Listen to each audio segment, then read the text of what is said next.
Hey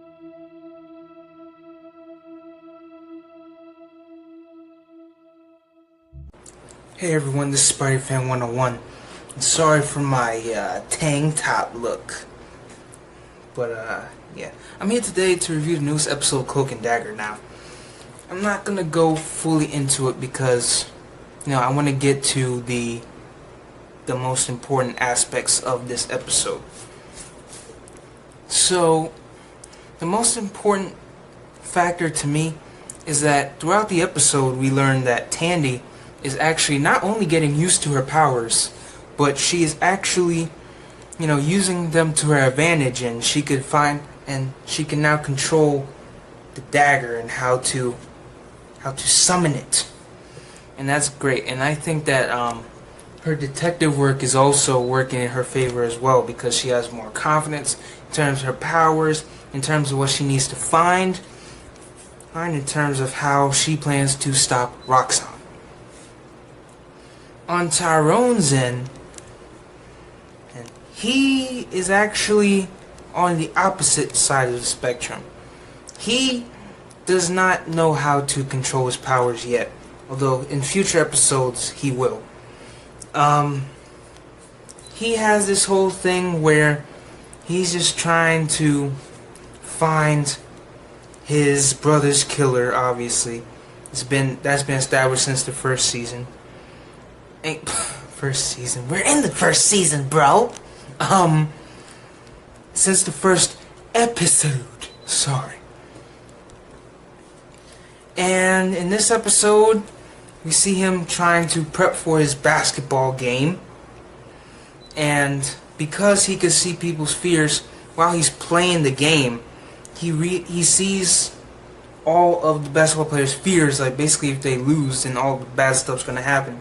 And so he purposefully throws the ball, loses the game, and all that. And it's very noble, very noble.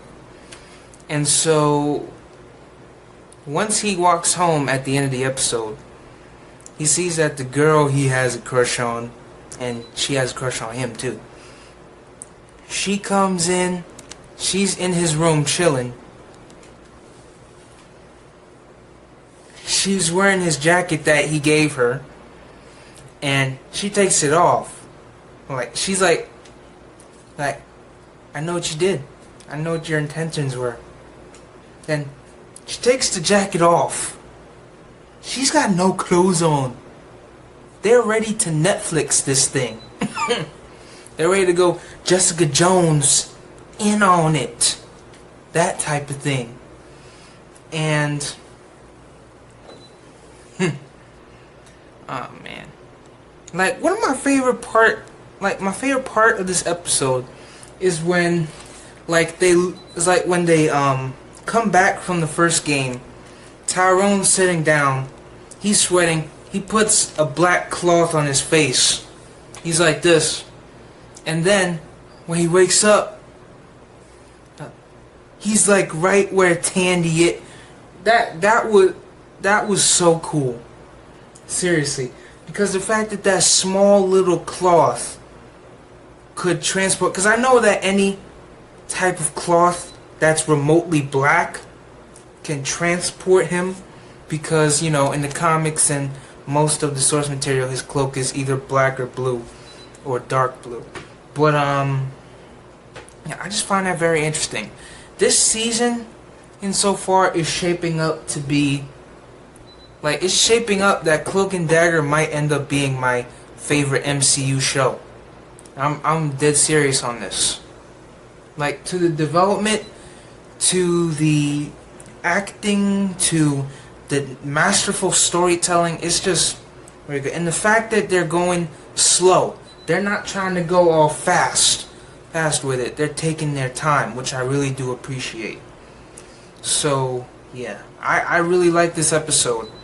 And the reason why it's shorter, the reason why my review is shorter is because I only want to talk about the most important details. Which, before I go, I just remembered another important detail, which is that...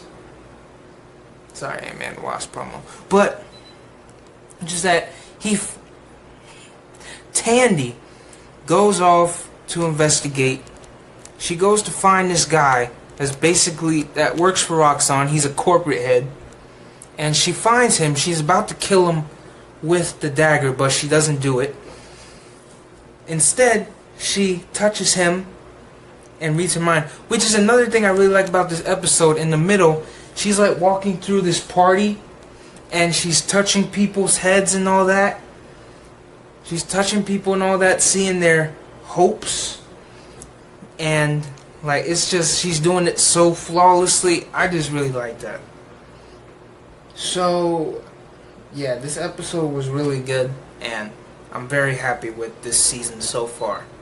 So let me know what you thought about this episode of Cloak and Dagger, and I am SpideyFan101 saying peace. Gonna get what I came for.